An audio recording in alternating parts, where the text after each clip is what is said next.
Bonjour à tous, je suis Frédéric Goujon de la société BGFI Consulting et je vais vous montrer une exécution de rapport en utilisant la base de données SQL Server et la base de données VectorWise. Sur la partie gauche, nous allons lancer nos rapports en utilisant SQL Server et sur la partie droite, nous allons utiliser VectorWise. Lançons le premier rapport. Le chronomètre nous indique que le premier rapport arrive en 3 secondes en utilisant la base de données VectorWise.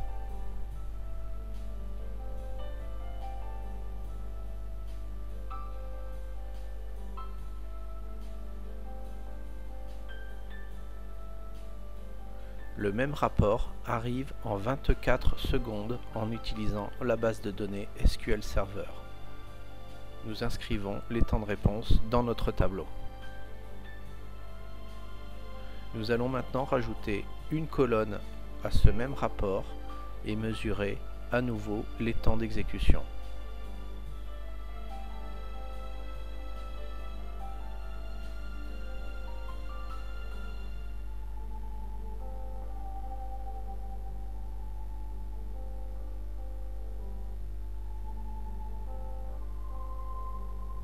Le deuxième rapport arrive en 10 secondes sur la base de données VectorWise.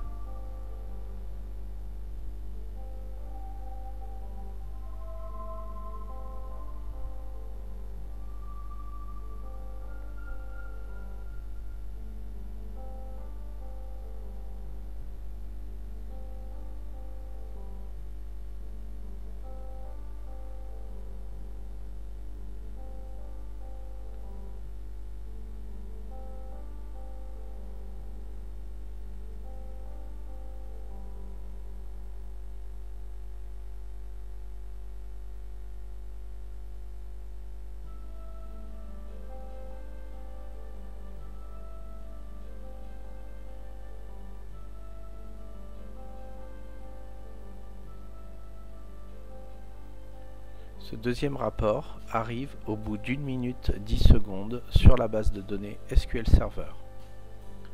Nous allons maintenant rajouter une nouvelle colonne à ce même rapport et mesurer à nouveau les temps d'exécution.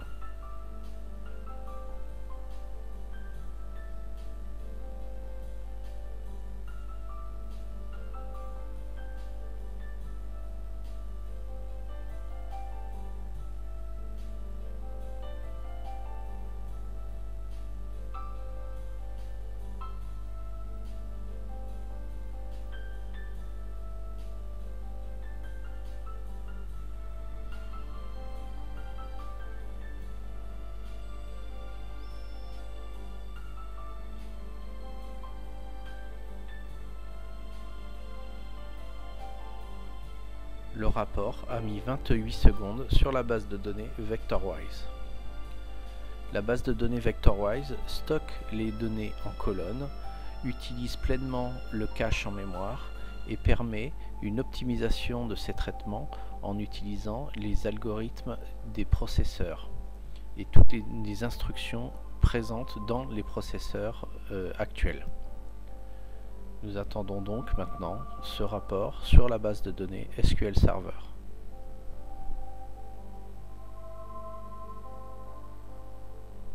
Je précise que les deux bases de données tournent sur le même matériel, sur le même serveur.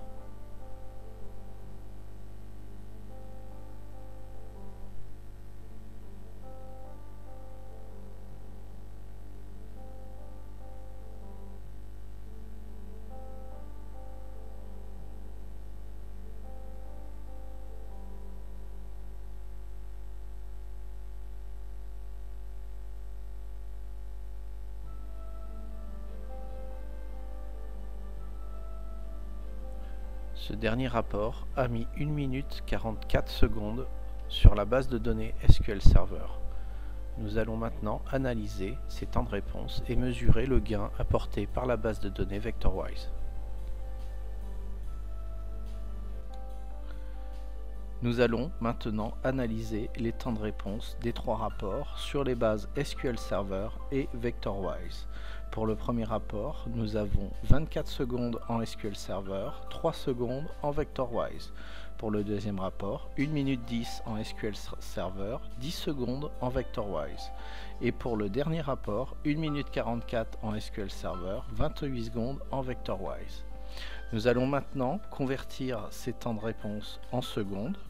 Nous allons pouvoir calculer un gain en secondes pour chacun des rapports et également pouvoir calculer un pourcentage d'optimisation apporté par l'utilisation de la base de données VectorWise. Nous avons donc un gain de 88% sur le premier rapport, 86% sur le deuxième et 73% sur le dernier rapport.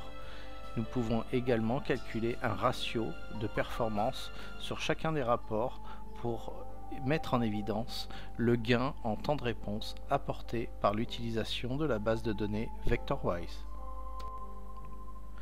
Maintenant, nous allons voir comment VectorWise fait pour être aussi rapide par rapport à une base de données traditionnelle. Premièrement, VectorWise sait utiliser pleinement les instructions des processeurs et les instructions en mémoire cache. Deuxièmement, VectorWise est un SGBDR in-memory et il sait aussi bien utiliser les instructions en mémoire que sur disque. Et dernier point, VectorWise est un SGBDR en colonne, ce qui limite les accès disques avec une compression automatique ainsi qu'une indexation automatique. Voilà pourquoi, en utilisant ces trois axes d'optimisation, VectorWise est beaucoup plus rapide qu'une base de données traditionnelle.